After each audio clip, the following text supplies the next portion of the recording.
Hello everyone, welcome to VLSI point. So guys, आज की video में हम बिहेवियरल मॉडलिंग पे बात करेंगे। बिहेवियरल मॉडलिंग एक फ्लेक्सिबिलिटी प्रोवाइड करता है डिज़ाइनर्स को। ये हाई लेवल ऑफ एब्स्ट्रैक्शन होता है जिसमें हम अपने सर्किट के बिहेवियर को रिप्रेजेंट करते हैं। बिहेवियरल वेरिलॉग कंस्ट्रक्ट सिमिलर होते हैं सी लैंग्वेज कंस्ट्रक्ट्स की तरह।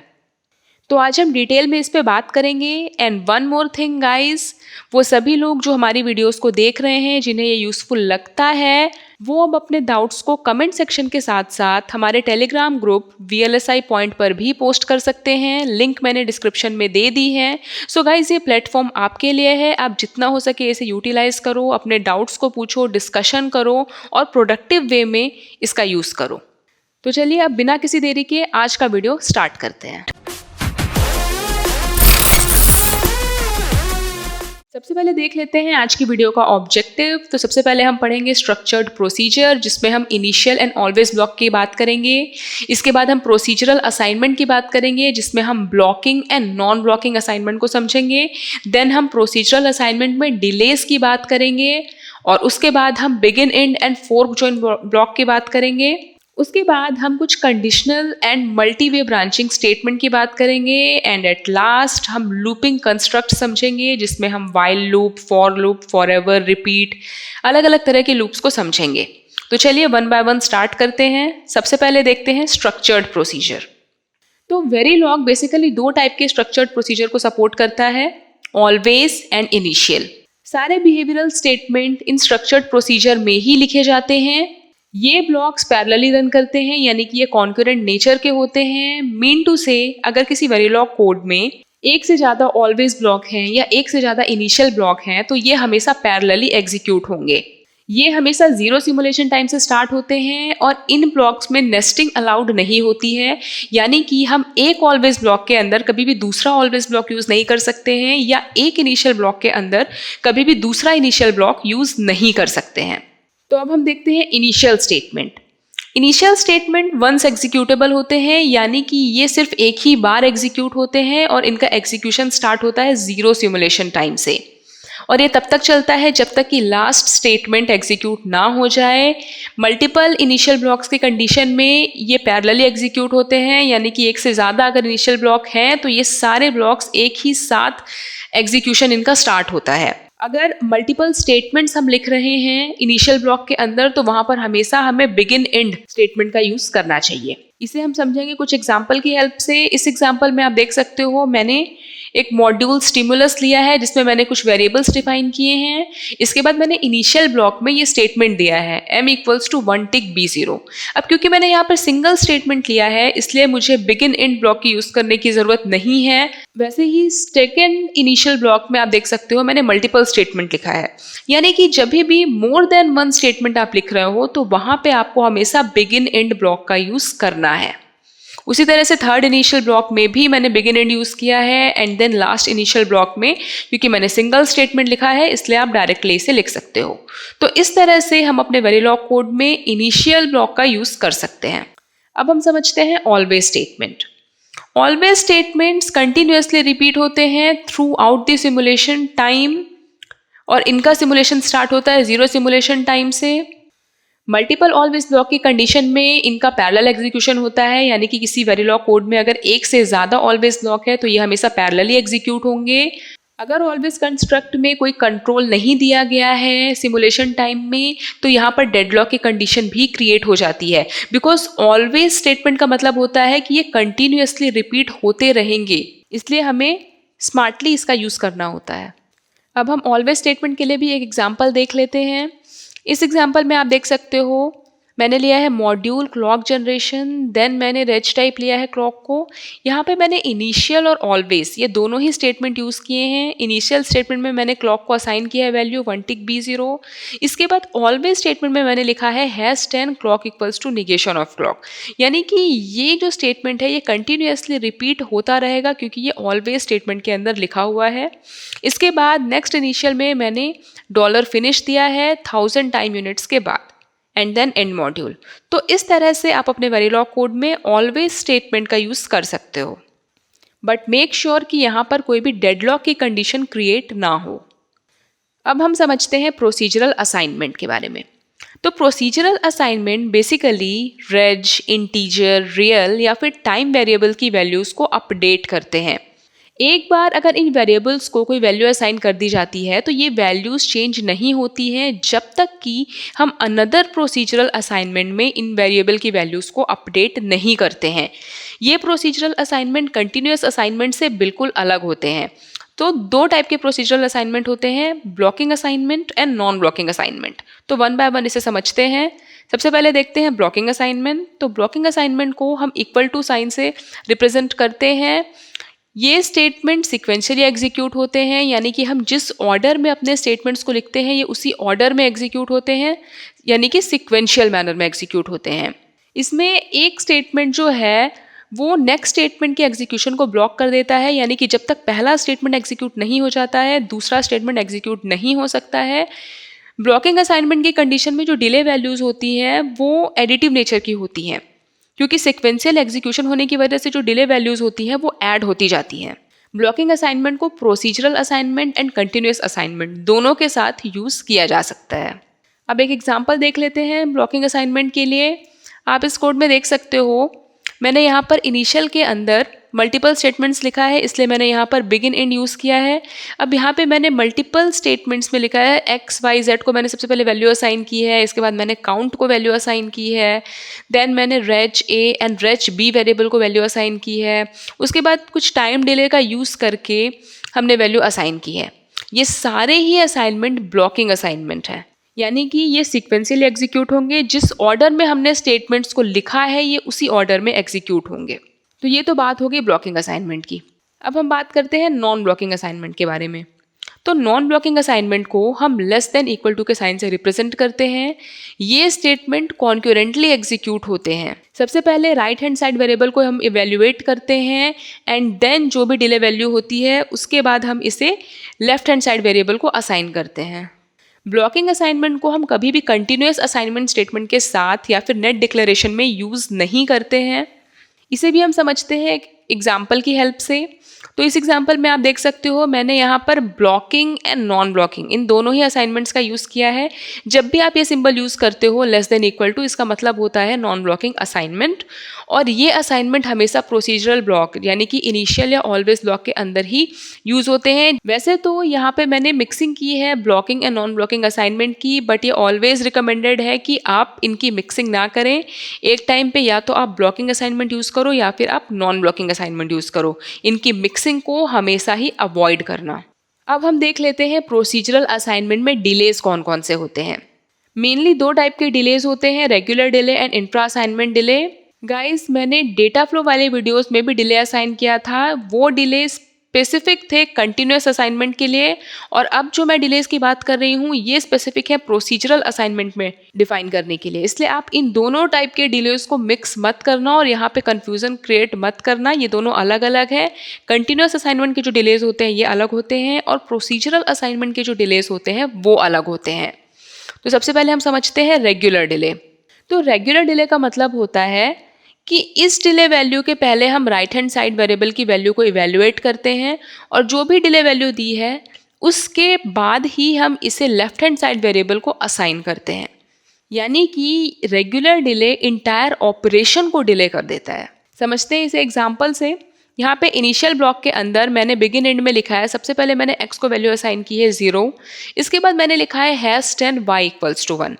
अब यहाँ पे ये जो डिले है ये रेगुलर डिले है, यानी कि ये जो 1 वैल्यू है ये y को कब असाइन होगी, इस 10 टाइम यूनिट्स डिले के बाद असाइन होगी।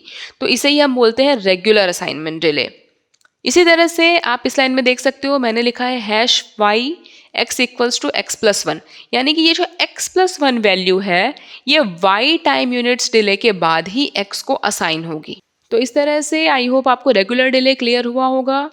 अब हम समझते हैं इंट्रा असाइनमेंट डिले की। इंट्रा असाइनमेंट डिले का मतलब ये होता है कि जो राइट हैंड साइड इक्वेशन होते हैं हम इसे करेंट टाइम पे इवेल्युएट करते हैं एंड देन हम इनकी वैल्यू को लेफ्ट हैंड साइड वेरिएबल को असाइन करते हैं गिवन टाइम डिले के बाद। इंट्रा असाइनमेंट डिले को ब्लॉकिंग एंड नॉन ब्लॉकिंग दोनों ही तरह के असाइनमेंट्स के साथ यूज़ किया जा सकता है। अब इस एग्जांपल को देख लेते हैं जिससे ये और ज़्यादा क्लियर हो जाएगा। यहाँ पे आप देख सकते हो मैंने इनिशियल ब्लॉक में लिखा है x equals to 0, y equals to 0। पहले मैंने इन्हें 0 वैल्यू असाइन की है and then y equals to #5 x plus z। अब ये एग्जाम्पल है इंट्रा असाइनमेंट डिले का। इसका मतलब ये है कि हम सबसे पहले करंट सिमुलेशन टाइम जो कि यहाँ पर 0 है, यानी कि 0 टाइम पे हम x प्लस z की वैल्यू इवेल्युएट करेंगे और इस वैल्यू को हम 5 टाइम यूनिट्स डिले के बाद y को असाइन करेंगे। So this is the meaning of intra assignment delay. अब हम कुछ ब्लॉक स्टेटमेंट्स देख लेते हैं जिनमें मेन होते हैं sequence block and parallel block. Sequence block का मतलब होता है बिगिन एंड ब्लॉक्स, जिसमें जो स्टेटमेंट्स होते हैं ये सिक्वेंशियल मैनर में एग्जीक्यूट होते हैं, यानी कि ये 1 बाय 1 एग्जीक्यूट होते हैं। बिगिन एंड ब्लॉक में जो डिले वैल्यूज होती हैं ये relative to the simulation time होती हैं एंड द प्रीवियस स्टेटमेंट, यानी कि जो भी डिले वैल्यूज होती हैं ये ऐड होती जाती हैं बिकॉज जो स्टेटमेंट्स का एग्जीक्यूशन होता है वो 1 बाय 1 होता है। वहीं अगर हम पैरेलल ब्लॉक की बात करें तो इसमें हम फोर्क जॉइन का यूज़ करते हैं। फोर्क जॉइन का मतलब होता है कि जो स्टेटमेंट्स हैं वो कॉन्क्यूरेंटली एग्जीक्यूट होंगी। इसमें जो डिले वैल्यूज होती हैं वो होती हैं relative to the simulation time of entering the block, यानी कि जिस टाइम पे हम ब्लॉक में एंटर करते हैं उस टाइम के रिस्पेक्ट में डिले वैल्यू को कैलकुलेट किया जाता है। यानी कि फोर्क जॉइन में क्योंकि स्टेटमेंट्स कॉन्क्यूरेंट मैनर में एग्जीक्यूट हो रही हैं इसलिए डिले वैल्यूज ऐड नहीं होती हैं। ये एग्जाम्पल की हेल्प से आपको और अच्छे से क्लियर हो जाएगा। इस एग्जाम्पल में आप देखो मैंने इनिशियल ब्लॉक के अंदर बिगिन एंड में मल्टीपल स्टेटमेंट्स लिखे हैं। ये ब्लॉकिंग असाइनमेंट है, 1 बाय 1 मैंने वैल्यू असाइन की है। इसके साथ साथ इस इनिशियल ब्लॉक में आप देखो मैंने कुछ डिले वैल्यूज़ का यूज़ किया है। अब सबसे पहले मैंने लिखा है x equals to 1 tick b0, 0 time unit पे मैंने 0 वैल्यू असाइन की x को। उसके बाद मैंने लिखा है #5 y equals to 1 tick b1। अब 5 टाइम यूनिट्स पे मैं 1 असाइन कर रही हूँ y को। देन मैंने लिखा है #10 z equals to x, y, यानी कि ये वैल्यू 5 + 10 यानी कि 15 टाइम यूनिट्स पे ये वैल्यूज z को असाइन हो रही हैं। एंड देन मैंने लिखा है #20 w equals to y, x, यानी कि w को वैल्यू असाइन होगी 5 + 10 + 20 यानी कि 35 टाइम यूनिट्स के बाद w को ये वैल्यूज असाइन होंगी। तो अब फोर्क जॉइन ब्लॉक को समझ लेते हैं। तो यहाँ पे आप देखो मैंने इनिशियल के अंदर लिखा है फोर्क जॉइन एंड देन मैंने मल्टीपल स्टेटमेंट्स लिखा है। सबसे पहले मैंने 0 सिमुलेशन टाइम पे 0 वैल्यू असाइन कर दी है x को। उसके बाद मैंने लिखा है #5 y equals to 1 tick b1, then मैंने #10 एंड #20 पे वैल्यू दी है। अब क्योंकि ये फोर्क जॉइन ब्लॉक के अंदर है तो इसका मतलब ये है कि वैल्यूज़ जो है वो 0 सिमुलेशन टाइम के रिस्पेक्ट में होंगी, क्योंकि 0 सिमुलेशन टाइम पे ही हम इस ब्लॉक में एंटर कर रहे हैं। तो ये स्टेटमेंट एग्जीक्यूट होगा 0 टाइम यूनिट पे, सेकेंड स्टेटमेंट एग्जीक्यूट होगा 5 टाइम यूनिट पे, थर्ड स्टेटमेंट एग्जीक्यूट होगा 10 टाइम यूनिट्स पे। अब यहाँ पर आप देखो यहाँ पर हम डिले वैल्यूज़ को ऐड नहीं कर रहे हैं। वाई? बिकॉज हमने यहाँ पे फोर्क जॉइन का यूज़ किया है। और लास्ट स्टेटमेंट एग्जीक्यूट होगा 20 टाइम यूनिट्स पे। So this is the difference between fork join and begin and. अब हम कंडीशनल स्टेटमेंट की बात करेंगे जो कि है इफ एल्स। तो ये स्टेटमेंट डिसीजन मेकर होते हैं। अगर हम मल्टीपल स्टेटमेंट्स लिखते हैं इफ एल्स स्टेटमेंट के साथ तो यहाँ पर हम बिगिन एंड ब्लॉक का यूज़ करते हैं। हम nested if else if statement भी यूज़ कर सकते हैं।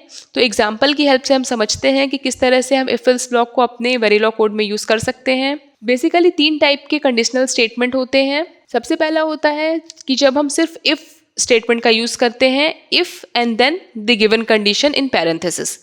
उसके बाद जो भी ट्रू स्टेटमेंट है हम वो लिखते हैं। ये है फर्स्ट टाइप। सेकंड टाइप होता है कि जब हम इफ और एल्स दोनों का यूज़ करते हैं। If then in parenthesis the expression.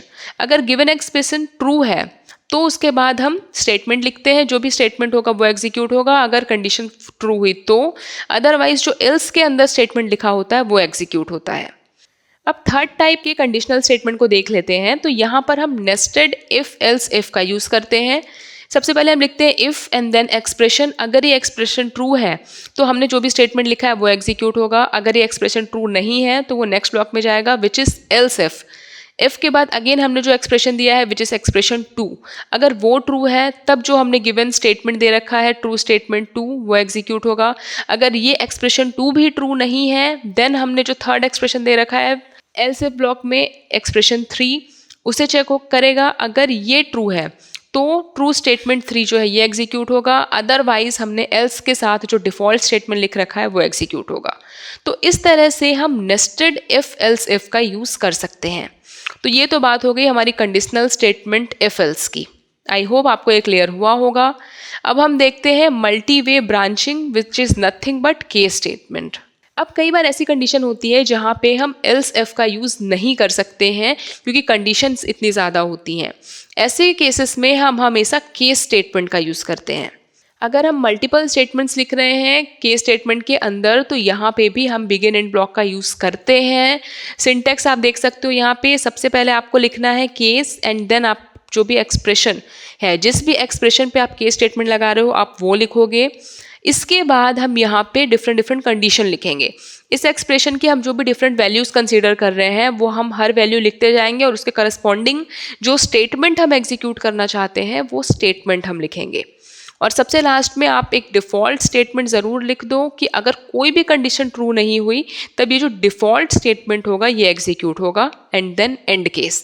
तो इस तरह से हम केस स्टेटमेंट अपने वेरिलॉग कोड में यूज़ कर सकते हैं। अब हम आज के इस वीडियो के लास्ट टॉपिक पे बात करेंगे जो कि है लूपिंग कंस्ट्रक्ट। इसमें हम 4 डिफरेंट टाइप के लूप्स के बारे में पढ़ेंगे, for loop, while loop, repeat and forever. ये लूप सिमिलर है सी प्रोग्रामिंग लैंग्वेज के लूप्स की तरह।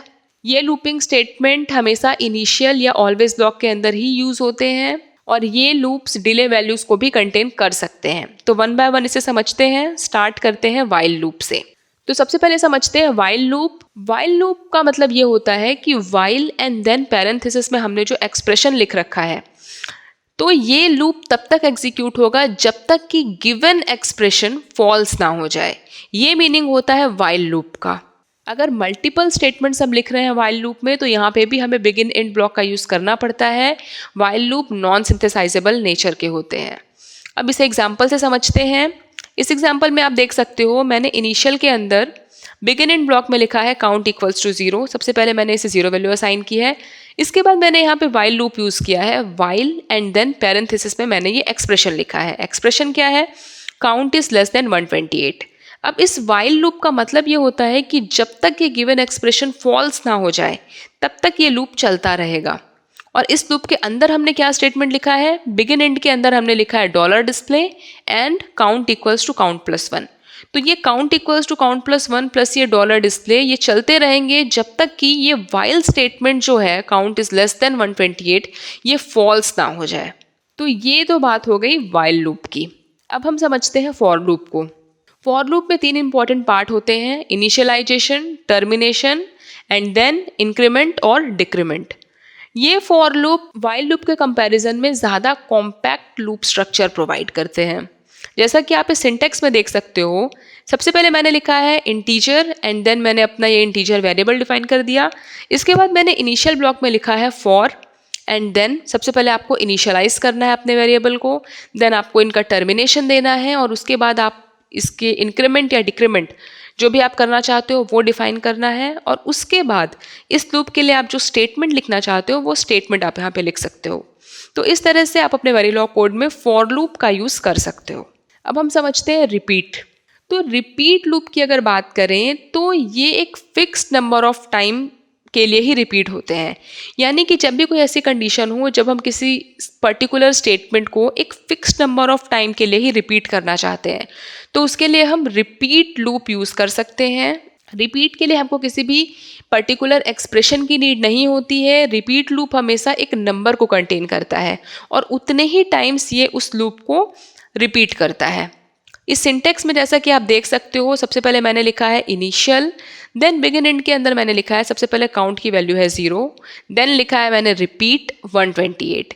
यानी कि इस रिपीट ब्लॉक के अंदर मैंने जो भी यहाँ पे लिखा है इस बिगिन एंड ब्लॉक में ये कितने बार रिपीट होगी? 128 times. So this is the meaning of repeat loop. तो अब हम समझते हैं फॉरएवर लूप को। फॉरएवर लूप का मतलब ये होता है कि गिवन एक्सप्रेशन फॉरएवर एग्जीक्यूट होंगे जब तक कि डॉलर फिनिश या फिर डिसेबल स्टेटमेंट एनकाउंटर ना हो जाए। फॉरएवर लूप के लिए भी हमें किसी एक्सप्रेशन की रिक्वायरमेंट नहीं होती है, सिर्फ हमें इसे टर्मिनेट करना पड़ता है डॉलर फिनिश या फिर कोई डिसेबल स्टेटमेंट दे करके।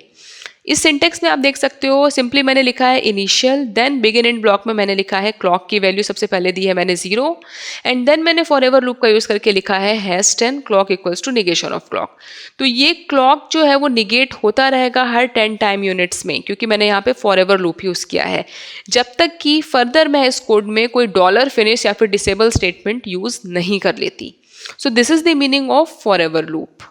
तो आज का वीडियो हो चुका है कंप्लीट। अब हम कुछ एग्जांपल्स देखेंगे जिससे आज की वीडियो का ये टॉपिक और भी ज़्यादा क्लियर हो जाएगा। तो सबसे पहला एग्जांपल मैंने लिया है 4x1 मल्टीप्लेक्सर। यहाँ पे मैंने मल्टीप्लेक्सर को केस स्टेटमेंट का यूज़ करके लिखा है वेरीलॉग कोड। तो चलिए इसे समझते हैं।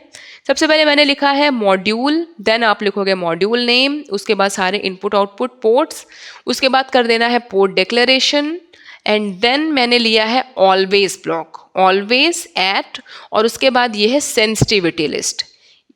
यस, तो यहाँ पे आप ये जो सेंसिटिविटी लिस्ट है उसको आप डिफरेंट वेज में लिख सकते हो। या तो आप इसे और सेपरेटेड लिख सकते हो S1 और S0 और I0, या फिर आप इसे कॉमा सेपरेटेड भी लिख सकते हो S1, S0, I0, I1, इस तरह से लिख सकते हो। या फिर आप डायरेक्टली यहाँ पे एक एस्ट्रिक साइन का यूज़ कर लेते हो। एस्ट्रिक साइन का मतलब ये होता है कि ये बाय डिफ़ॉल्ट इन सारे वेरिएबल्स को कंसीडर कर लेगा। तो 3 डिफरेंट वेज हैं हमारे पास इन सेंसिटिविटी लिस्ट के लिए। इसके बाद इस ऑलवेज ब्लॉक में मैंने बिगिन एंड के अंदर लिखा है केस। केस के बाद मैं जिस एक्सप्रेशन पे केस स्टेटमेंट लगा रही हूँ, तो यहाँ पे मैं लगा रही हूँ S1, S0। अब इस 2 बिट वैल्यू की डिफरेंट वैल्यू है हमारे पास 00, 01, 10, 11। अब अलग अलग कंडीशन में हम अलग अलग स्टेटमेंट को एग्जीक्यूट करना चाहते हैं। 00 की कंडीशन में हम चाहते हैं कि आउट को असाइन हो I0 वैल्यू, 01 की कंडीशन में आउट को असाइन हो I1 वैल्यू, 10 की कंडीशन में आउट को असाइन हो I2, और 11 की कंडीशन में आउट को असाइन हो I3। और बाय डिफ़ॉल्ट मैंने यहाँ पर लिख दिया है out equals to 1 tick BX, यानी कि अगर कोई भी एक्सप्रेशन यहाँ पे ट्रू नहीं हुआ तो बाय डिफ़ॉल्ट आउट को असाइन होगी वैल्यू अननोन। उसके बाद लिखा है मैंने endcase, and then endmodule. तो इस तरह से केस स्टेटमेंट का यूज़ करके आप 4x1 मल्टीप्लेक्सर के लिए वेरीलॉग कोड लिख सकते हो। सेकेंड एग्जाम्पल समझ लेते हैं। सेकेंड एग्जाम्पल है 4 बिट बाइनरी काउंटर का। अब इस कोड में मैंने लिखा है मॉड्यूल, देन मॉड्यूल नेम, और उसके बाद मैंने लिखा है Q, क्लॉक एंड क्लियर। यहाँ पे Q हमारा 4 बिट का आउटपुट है, क्लॉक एंड क्लियर हमारे इनपुट्स हैं। इस आउटपुट को मैंने रेज टाइप डिफाइन किया है। इसके बाद इस ऑलवेज ब्लॉक में मैंने लिखा है always at posedge clear और नेगेज क्लॉक। अब इस स्टेटमेंट का मतलब क्या है? अगर आप ऐसे लिख रहे हो पॉज एज क्लियर और नेगेज क्लॉक, इसका मतलब ये है कि ये क्लॉक एंड क्लियर ये सिंक्रोनाइज नहीं है, ये असिंक्रोनाइज है। अगर मैं सिंपली यहाँ पे लिखती always at posedge clear, या फिर सिंपली मैं लिखती ऑलवेज एट नेगेज क्लॉक, तो इसका मतलब ये होता कि क्लियर एंड क्लॉक ये दोनों सिंक्रोनाइज है। बट क्योंकि यहाँ पे मैंने दोनों को डिफाइन किया है, इसका मतलब ये है कि ये सिंक्रोनाइज नहीं है। अब इसके बाद मैंने बिगिनिंग स्टेटमेंट में दिया है इफ़ क्लियर, देन हमें Q को असाइन करनी है 4 टिक D0, एल्स हमें Q को असाइन करना है Q+1 मॉड्यूलो 16। क्योंकि ये 4 बिट काउंटर है तो ये हमेशा 0 से 15 तक ही काउंट करेगा। 15 के बाद ये वापस से 0 पे मूव कर जाएगा, इसलिए हमने यहाँ पे मॉड्यूलो 16 यूज़ किया है। And then endmodule. तो इस तरह से आप 4 बिट काउंटर के लिए बिहेवियरल मॉडलिंग का यूज़ करके वेरीलॉग कोड लिख सकते हो। तो आई होप आपको आज का वीडियो क्लियर हुआ होगा। गाइस, अगर आपके कोई भी डाउट्स हैं तो आप मुझे कमेंट सेक्शन में बताएं। आप हमारे टेलीग्राम ग्रुप में अपने डाउट्स को पोस्ट करें, डिस्कशन करें और प्लेटफॉर्म का यूज़ करें। अगर आपको मेरी वीडियोज़ यूज़फुल लगती हैं तो आप इसे ज़्यादा से ज़्यादा शेयर करो, चैनल को सब्सक्राइब करो। तो मिलते हैं अगली वीडियो में। Till then, good bye, take care.